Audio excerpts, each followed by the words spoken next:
தமிழ்துறை மாணவர்கள் உயர வளர சில வாழ்க்கை தத்துவங்கள். Motivation for Tamil students. வாழ்க்கையில் உயர வேண்டும் என்ற ஆசை எல்லோருக்கும் இருக்கிறது. ஆனால் தமிழ்துறை மாணவர்கள் பலர் ஒரு சந்தேகத்தில் இருப்பார்கள். நான் எவ்வளவு உயர முடியும்? இந்த வீடியோ உங்கள் பதில். தமிழ் படிப்பது ஒரு சாதாரண பட்டப்படிப்பு அல்ல, அது ஒரு பண்பாட்டு பொறுப்பு.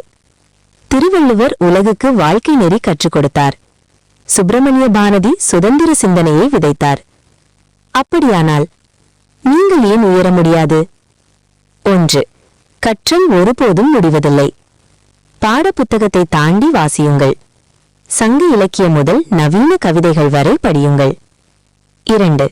எழுத்து உங்கள் ஆயுதம். ஒவ்வொரு நாளும் எழுதுங்கள். ஒரு சிந்தனை, ஒரு கவிதை, ஒரு கட்டுரை. எழுதுவது உங்கள் குரலை உலகுக்கு கேட்க செய்யும்.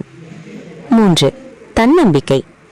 தமிழ் படித்தால் வாய்ப்பு குறைவு என்பது ஒரு தவறான நம்பிக்கை. திறன் இருந்தால் உலகமே உங்களுடைய மேடை.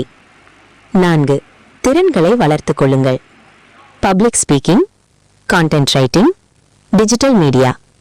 இவை உங்கள் பட்டத்தை வலுவாக்கும். 5. தெளிவான இலக்கு.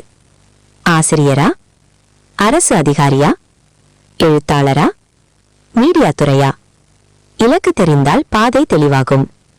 நினைவில் கொள்ளுங்கள், தமிழ் ஒரு பாடமல்ல, அது ஒரு அடையாளம், அது ஒரு வலிமை, அது ஒரு பொறுப்பு. இன்று நீங்கள் எடுக்கும் சிறிய முயற்சி நாளை உங்கள் பெரிய வெற்றியாக மாறும். உங்கள் பயணம் இன்று தொடங்கட்டும். தமிழுடன் உயர்வோம், நம்பிக்கையுடன் வெல்வோம்.